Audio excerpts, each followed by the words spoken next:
Mm, okay, cool beans. So we're going to focus on theories of counseling and the helping relationship. All of this, again, is from the Encyclopedia of Counseling, third edition by Howard Rosenthal. I'm very excited. We're going to take a journey right now, not social, theories of counseling. And I kind of like pre-looked through the questions already. A lot of them are going to be on like Freud's defense mechanisms. I'm only going to do the first 30. Perhaps I'll do another video with more. But we shall see. We shall see. Let me just dun dun dun dun dun dun dun dun dun dun dun bum. Okay. So the curious paradox is that when I accept myself just as I am, then I change. So accept yourself. I'm not going to be reading all of this information again. I will try to explain it in the way that I think makes sense. But I will scroll past it. Let me get rid of the sidebar. Okay. So, starting with our first question, Sigmund Freud is the father of psychoanalysis, which is both a form of treatment and a very comprehensive personality theory. According to Freud's theory, inborn drives, mainly sexual, help form the personality. Blank and Blank, who originally worked with Freud, created individual psychology and analytic psychology, respectively. So these two people originally worked with Freud, and then they were like, no, I don't agree with you. I don't agree with you on this. I don't agree with you on this. And then they ended up leaving and creating their own theories. So let's go through process of elimination. The answer D is incorrect. Rollo May was not a psychoanalyst. He was, I can't think right now, but he wrote this book on like acceptance and whatnot. Joseph Brewer and Brill also were not psychoanalysts. So the answer is either A or B. And how you can figure out which one it is by looking at the order here. So they created individual psychology. So one of these people created individual psychology and analytic psychology. So for individual psychology, that was created by Alfred Adler. He believed that you are your own individual, you are driven by like wanting to be your superior self. He had like the theory of inferiority, that type of thing. And Carl Jung, he's the one that had like the animus and the what was it? Analytic psychology, but the collective unconsciousness. So that is the answer, B. Oh, so sorry. The answer was like down here. I'll try to hide it next time better. Rollo May was an existential, yeah, because existential people are very like searching for meaning. And Brill, impact on Freudian theory of a career choice. Okay, next one. Eric Burns' transactional analysis posits that three ego states, the child, the adult, and the parent. These roughly correspond with Freud's structural theory that includes what? So all of these are things that Freud came up with, the preconscious, the unconscious, and the conscience, the oral and the phallic, and the id, ego, and superego. But it's understanding what each one of them is for that really helps you answer this question. So with Eric Byrne, he said that we have, like, when we communicate with people, we'll communicate in three ways. We'll either be the child, the adult, or the parent. And that problems happen in communication or relationships when we are not communicating in the same way. Like if somebody is acting as the parent and the other is acting as the child, there will be a disequilibrium. If someone is acting as a child and the other one is acting as an adult, same thing. There's going to be disequilibrium. So this is like well, without giving away the answer, this is things that you can decide on, right? So here we have the oral, anal, and phallic. Those are stages of development. That has nothing to do with communication. So that's not the answer. The unconscious, preconscious, and conscious, again, you can't access your unconscious just like that. And even your preconscious takes some time. So that's also not the answer. So the way I describe the id, ego, and superego is ego in the middle because you have a big ego. Superego is your angel on your right shoulder who is telling you like, this is the right thing to do. Here are all your morals. And then you have your id on the other side, and that's your little devil telling you like, no, you can't do that. So this answer is a D.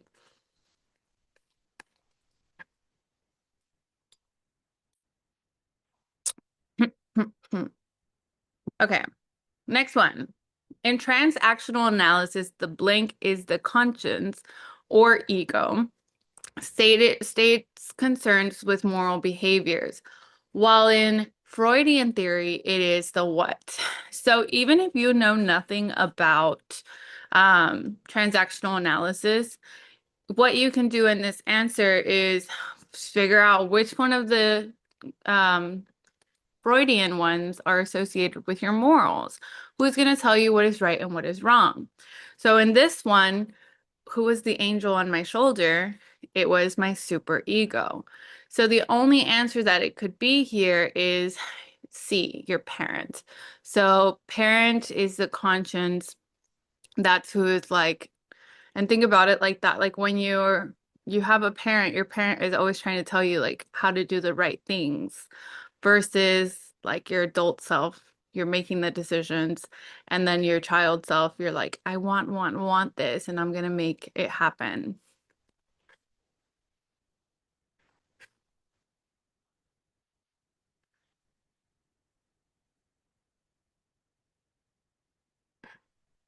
Look, this is interesting. If a child has nurturing caretakers, he or she has said to develop a nurturing parent quality, such as being non-judgmental and sympathetic to others. The parent ego states, however, that may be filled with prejudice and critical messages. Persons who fall into this category will tend to be intimidating, bossy, or know-it-alls. That explains a lot. Just kidding. Okay, next question. Freud felt that successful resolution of the oedipus complex led by the development of the superego is accomplished by what? So Freud's theory, he has this oedipus complex and Electra complex. So let me get what I want. Let me see if I have my website open somewhere. I do not. Okay, that's fine. I'm gonna open it while you guys try to figure out what the answer is.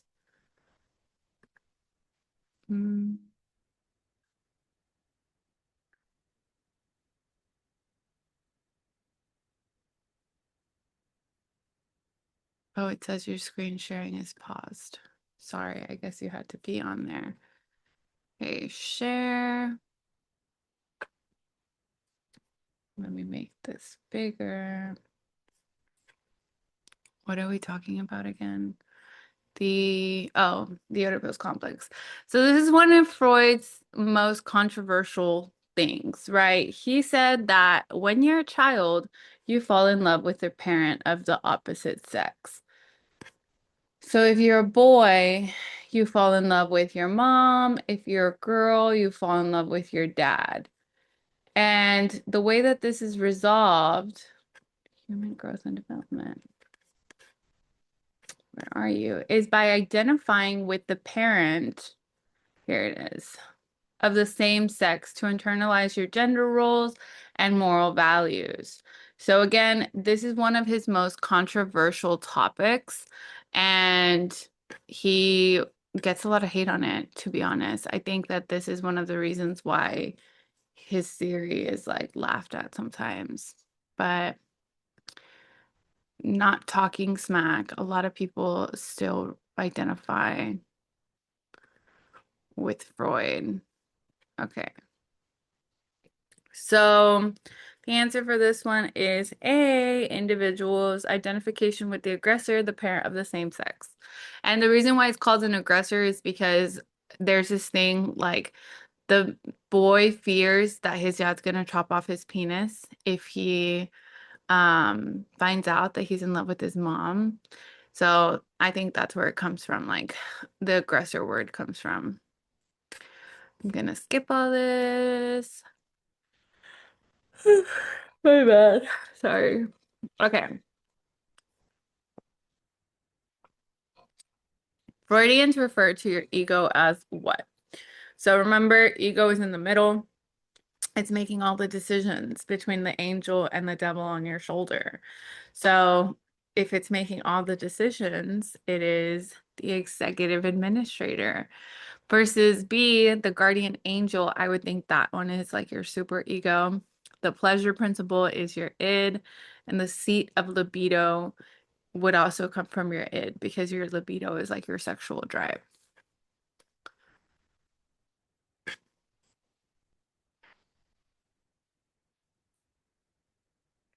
Okay. And he says he made it up, the guardian angel of the mind, but that's how I remember my super ego. So if it's made up, it's a good way to make things up to help you remember. Okay. So for this next question, have you guys ever seen the Marvel movies like Endgame? If you haven't, you definitely should. But Endgame, in this movie, there's this alien character named Thanos. And Thanos is the destroyer. He goes into different planets and he wipes away half of the population. So that is how you're going to remember what the Thanatos and the arrows is. So Freud speaks on the arrows and the thanatos. A client who threatens a self-destructive act is being ruled primarily by which one of those two? So Thanos was very destructive. Thanatos is also very destructive. Versus arrows, that one's like the good one. It brings good things and it's happiness. And so Thanatos is a Greek word for death. Cool. Next question. Ah, hope y'all didn't see the answer. Okay.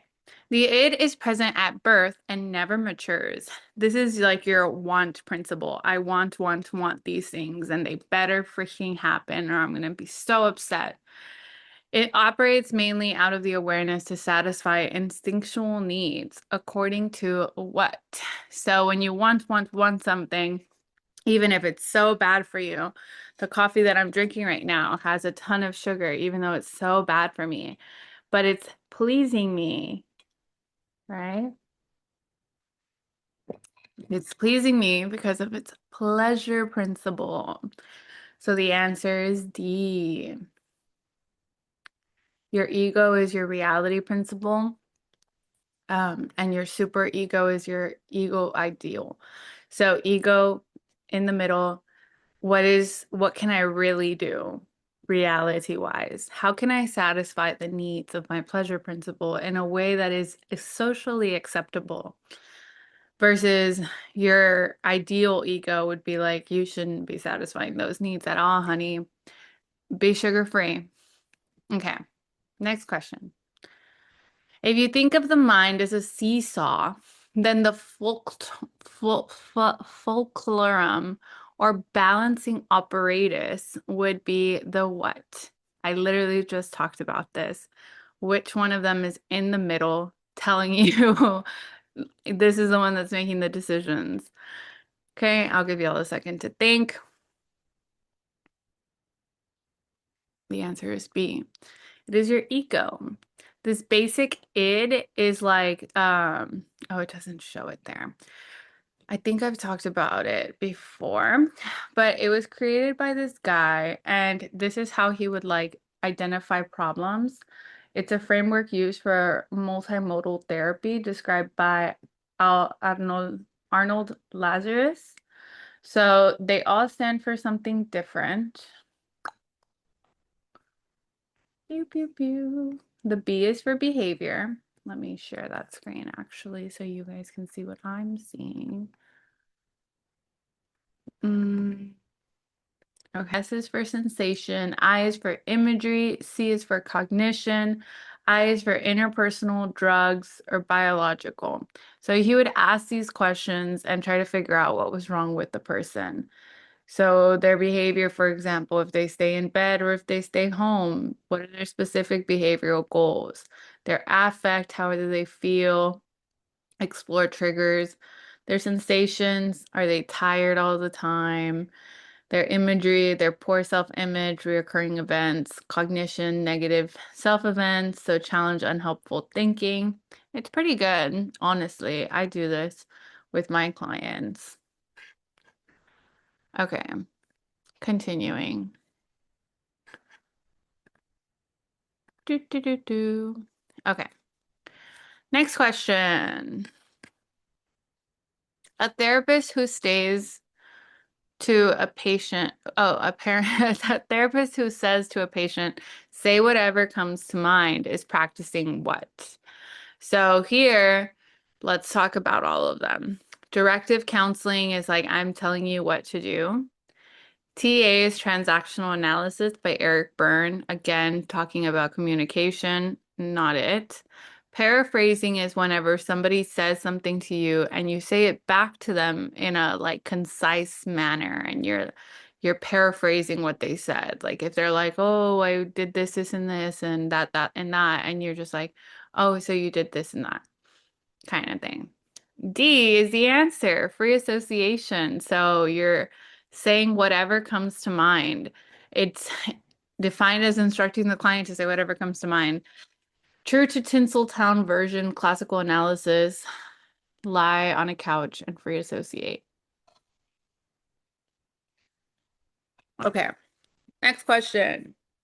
210. The superego contains the ego ideal. That's like you striving for perfection, basically. Sorry, I got ahead of myself.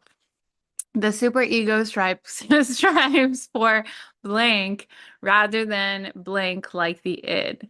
So the answer, perfection, because we want everything, if our little angel is there, they want everything to be perfect and to be amazing versus our id that wants a lot of sugar. That's our pleasure principle talking. Okay, so the answer for that one is A. Okay, all of these theorists would be associated with the analytical movement except who? So earlier we had a question on this.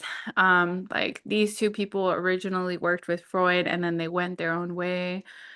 So that those two people are the answers that are not correct, and only one of them is. So we already know Freud is like the father, basically. So he basically came up with this theory. It's not A. Jung and Adler were students of Freud, and then they left and were like, deuces, we're going to go do our own thing. And Wolpe, he developed systemic desensitization. I can't speak. And basically, it was like trying to get through a traumatic memory by exposing yourself to it slowly and gradually over time. So the answer was D. And it was based on Pavlov's classical conditioning principles. All right, next question.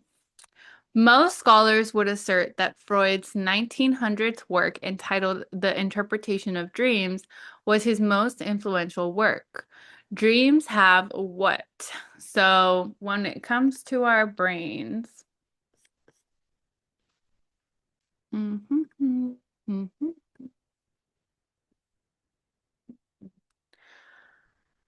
where are you? Okay.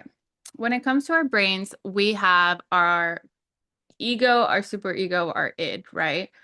We have what we can see on the surface. This is what he calls his topographical model. So what we can see on the surface is our conscious mind, right? Then just slightly where the water is, you have your preconscious. So this is outside of your awareness, but it's accessible. So if I were to ask you like, hey, what did you have for dinner 3 nights ago. You might not be able to remember right away, but I'm sure if you gave it some thought, you would eventually come up with what you had for dinner. And then lastly, we have our unconscious. That is what Freud is trying to reach. Like through his whole theory, that's what he's trying to reach, figure out what is hiding in there that tells you about your life or what's in there. Your primary motivations, your unacceptable thoughts, memories, and feelings, right? So through our dreams, Freud theorized that in our dreams, we have these little snippets of what we have there, right? So that's what we're trying to find. So if we go into our question again,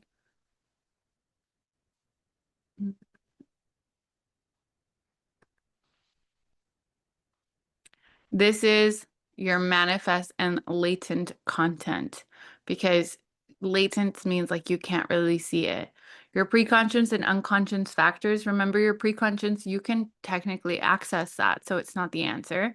It in ego, middle, and your little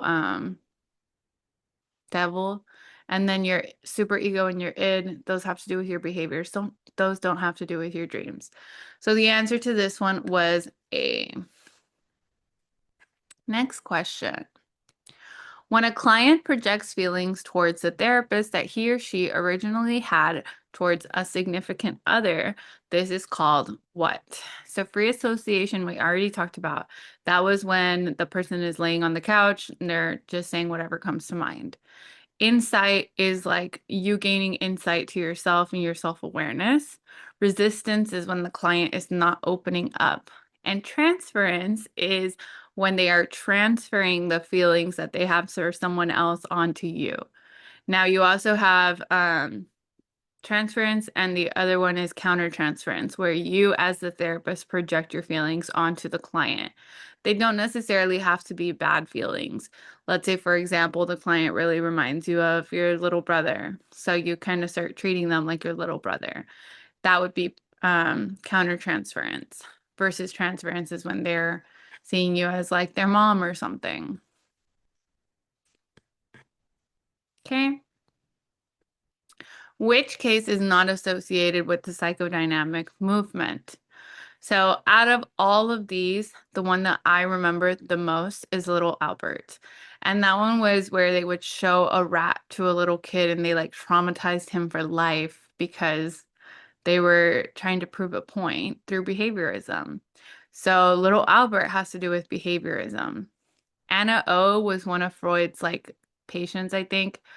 This Schliber guy, he was in a psych ward and he like wrote about his entire experience, and then Freud took it and ran with it.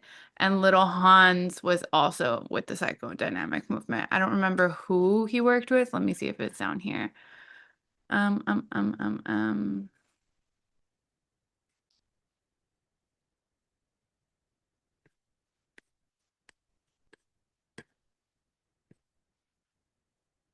Oh, Anna O was a patient of Freud's colleague. She had hysteria. Little Hans often used to contrast the behavior therapy with psychoanalysis. It reflects the data of Freud's paper, the child's fears going into the streets, and perhaps having a horse bite him. Were explained using psychoanalytic constructs like the oedipus complex and castration anxiety. That castration anxiety is what I was talking about with the penis being chopped off. Okay, let's continue. In contrast with psychoanalysis, psychodynamic counseling or therapy does what? So anytime you're going to see psychoanalysis, think this is going to take forever because we're literally trying to reach your unconscious brain, and that's going to take a whole lot of talking, a whole lot of sessions, a whole lot of time. Psychodynamic came along and was like, we're going to try to um make this easier. We're still exploring the unconscious, but we're going to try to do it in a shorter span of time. So the answer for this one, oh, they also don't believe like completely, because the reason why Freud used the couch is because he was like, if they're not looking at me, they're more likely to free associate. So he wanted them to free associate. Whereas Jung was like, no, I want to talk to them. Like there's more stuff in there and there's more things we can talk about. So he did do space to face. So the answer to this one is D. So psychoanalysis is quite lengthy, 3 to 5 sessions per week for several years. Oh my God, not to mention expensive. It could cost over $100,000. Crazy. Okay. Oh, and he also could not stand being stared at for many hours. Cool. Next question. Talking about difficulties in order to purge emotions and feelings is a curative process known as what? So here, let's go through all of them. I don't want to just give the answer, but the answer is A.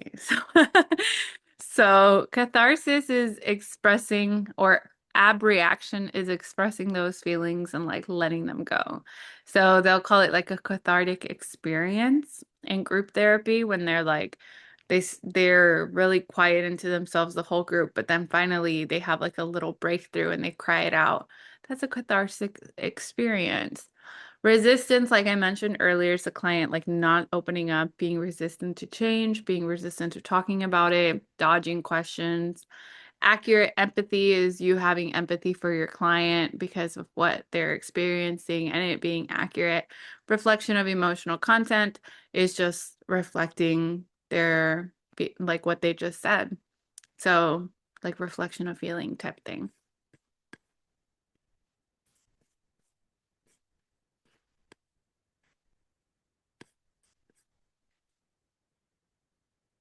Okay.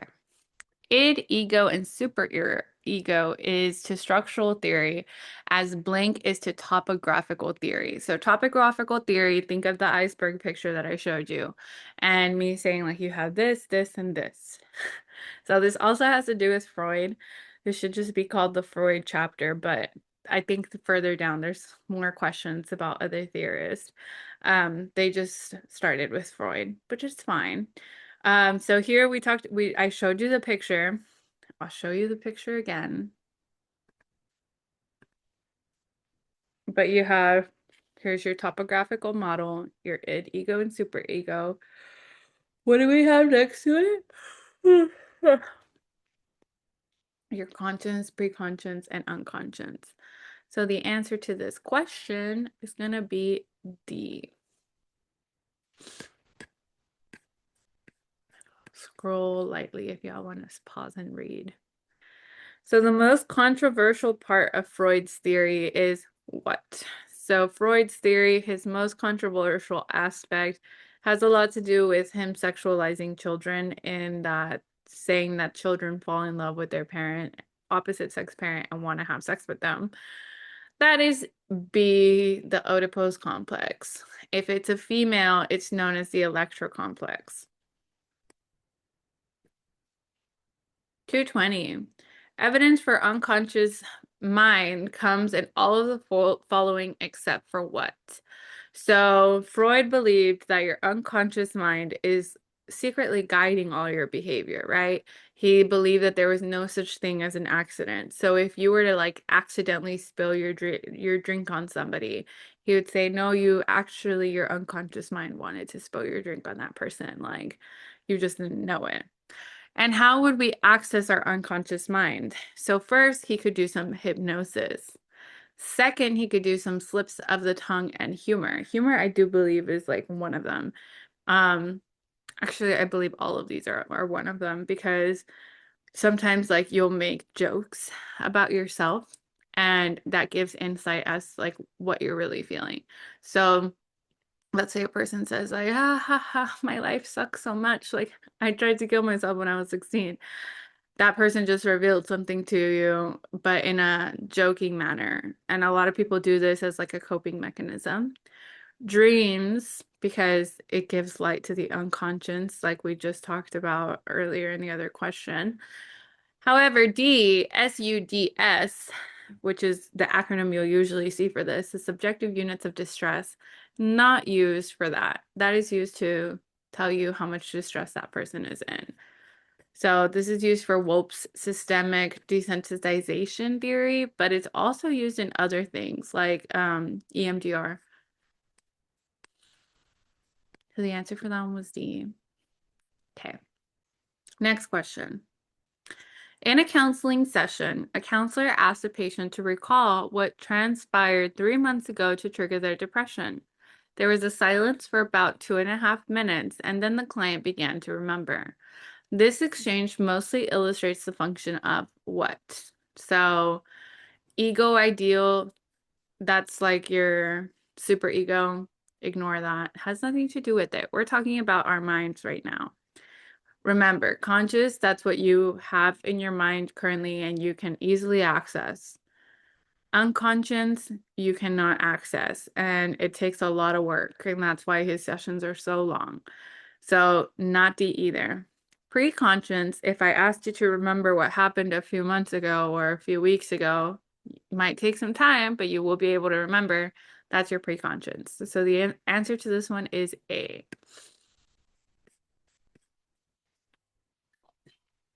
Next question.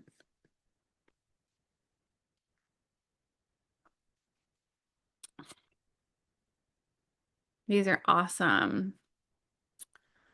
Well, I don't know if they would be awesome, but they do happen. So unconscious processes, which serve to minimize anxiety to protect the self from severe id or superego demands, are called the what? These are our defense mechanisms. I think I have a whole video on them actually.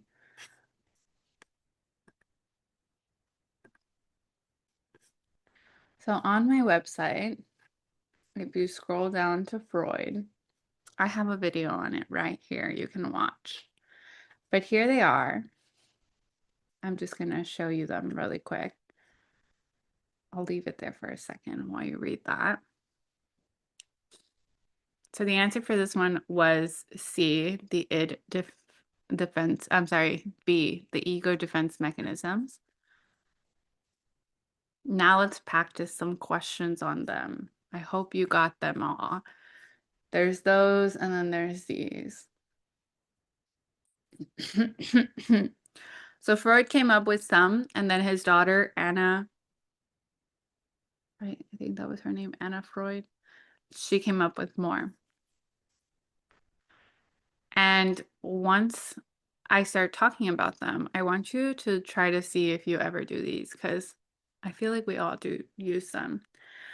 So most therapy agree that ego defense mechanisms deny or distort reality. Rationalization, compensation, repression, projection, reaction formation, identification, introjection, denial, and displacement are ego defense mechanisms. According to the Freudians, the most important defense mechanism is what?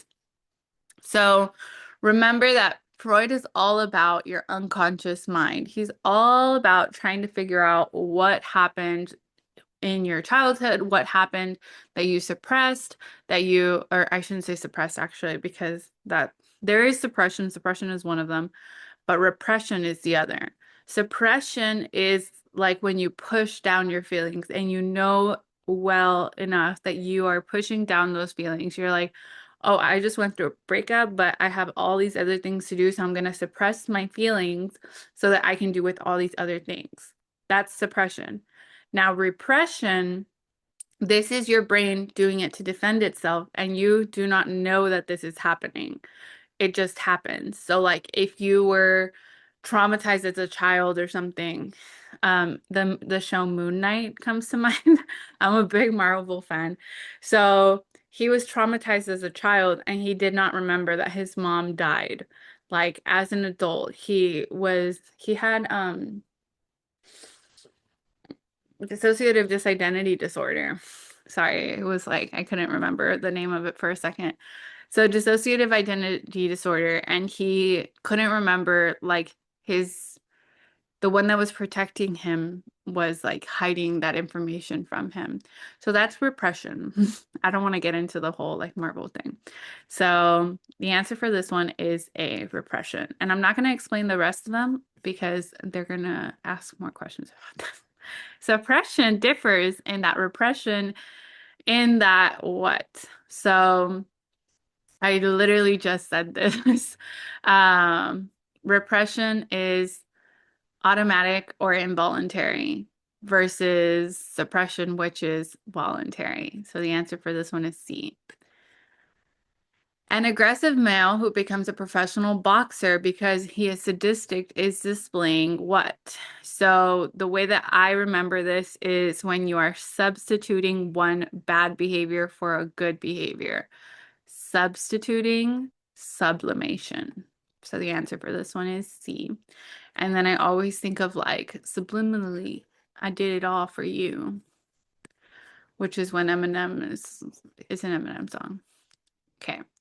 An advertising psychologist secretly embeds the word sex into the newspaper ads intended to advertise his center's chemical dependency program. This is a practice of being a weirdo because this is just odd. I don't know why he would do that, but it's not a defense mechanism. Let's go through all of them, but the answer is D. It's none of them. So A, sublimation, substituting one behavior for the other. B, repression, repressing those feelings involuntarily. You're just forgetting about them, right? And then C, interjection, that's interjecting yourself into something, which I guess that didn't really make a big, that wasn't a really good example. So this is absorbing another person's beliefs or criticism as your own. So I'm not going to get into, actually, we're not going to explain that. Anyway, a man receives a nickel, an hour pay raise. He was expecting $1 per pay raise. He's furious, but non-assertive. He thus smiles and thanks his boss. That night, he yells at his wife for no apparent reason. This is an example of what? Pew, pew, pew, pew, pew, pew, pew, pew. And I think that these make a lot of sense when you put them in a sentence. So the answer for this one is A, displacement. He is displacing his feelings from one person to another. Denial is just denying that it happened. And identification is identifying yourself with somebody else. So like, let's say I was best friends with Taylor Swift, which would be a dream come true. And every time I introduced myself, I would just say like, I'm Taylor Swift's best friend. I don't have my own personality. I'm identifying myself with another person. And then type 2 error has to do with statistics and testing. There's a type 1 error and there's a type 2 error. I think the type 2 is accepting the hypothesis even though the hypothesis was incorrect. And then a type 1 is rejecting the hypothesis if the hypothesis is right. Let's double check. Yes. So I think type 2 is worse than type 1 because if you're saying like my hypothesis was wrong, but it was actually right, it's kind of like, okay, right?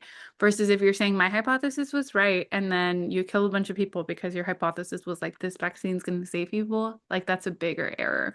So I think it's a bigger number, it's a bigger error. Anyway, 227. We're almost done. A student tells a college counselor that he is not upset by a grade of an F in his physical education that marred his fourth year perfect 4.0 average. Inasmuch, straight A students are eggheads. Fun. Okay, so this one demonstrates what? So remember, interjection is getting another person's beliefs. B, reaction formation is like reacting in the opposite way that you're supposed to react. So like if somebody is mugging you and then you start singing happy songs and you're like, oh my gosh, this is so fun. That would be reaction formation. Rationalization is trying to rationalize something bad that happened to you with either logic or other things. So for this one, we have two types. We have sour grapes and we have sweet lemons. So sour grapes is like something bad happens and you're like trying to rationalize it. Sweet lemons is like something good happens and you're trying to like be like, yeah, yay, this is great, and like something good and bad, right? So for this one, I would be really angry if my 4.0 was ruined by a physical education class. So this is sour grapes because I was just fed some sour grapes. Though I find sour grapes personally very delicious, but whatevs, whatevs. Not a lot of people do. Now, with this next one, a mastery level counselor lands an entry level job in an agency in a warm climate. Her office is not air conditioned, but she insists that she likes this because sweating really helps her keep her weight in check. So this is rationalizing again. It's a good thing. You got a job. You're gonna be hot all the time though. But hey, it's a good thing, right? Sweet lemons. Next one. A teenager who had his heart set on winning a tennis match broke his arms in an auto accident. He sends in an entry form to play in the competition, which begins a few days after the accident. His behavior is influenced by what? What is he doing? So, organ inferiority is not one of them. Feeling inferior has to do with like Adler, but we're not talking about that. Sublimation is substituting, right? B, displacement of anger. You're putting your anger somewhere else. He's not angry. He's totally fine. He's like, hey, I don't care if I just broke my arm. I'm still going to go and compete. Why? Why? Why does he think this way? Because he's in denial. Okay. Last one. Ah! Blank is like looking in a mirror but thinking you are looking out a window. So you're looking in a mirror, but you are is like looking in a mirror but thinking you are looking out a window. So repression, again, you're repressing those feelings. It's not happening. Sour grapes rationalization, you're trying to rationalize something that happened. Projecting is you are projecting your feelings onto somebody else. So I don't think we talked about that one. Projection is like, let me try to find an example. Like, let's say you really, really hate frozen yogurt. All of my analogies have to do with food. I've just noticed that. So you really, really hate frozen yogurt, and you're like, so you start doing like an advertisement that's promoting frozen yogurt, even though you hate it. You're projecting. Let me just make sure that I'm using the right definition because attributing your own thoughts or beliefs onto others. Actually, that was not projecting. So that would be like a jealous partner. No, I am right. A jealous partner accuses the other of being unfaithful. Yeah, it's like you're doing the opposite that you're supposed to do. So if you're looking at a mirror but thinking you're looking out the window, you're projecting. How? I don't know, but that's the answer. Let's look at the explanation. A person who engages in projection attributes unacceptable qualities of himself to others. It still doesn't make sense, but that's the answer. Okay. Let me do one more because I feel like I failed you guys on that last one. Mark is obsessed with stamping out pornography. He is unconsciously involved in this case so that he can view the material. This is what? If he's unconsciously involved, it is a defense mechanism. If he is stamping out pornography, he is acting in an opposite way that he's supposed to. Yeah, the answer's A. Okay, I feel better. Alrighty, let's stop sharing. That was it. I hope you guys learned something. I definitely did. And we'll do some more questions at another time. Adios, farewell, goodbye.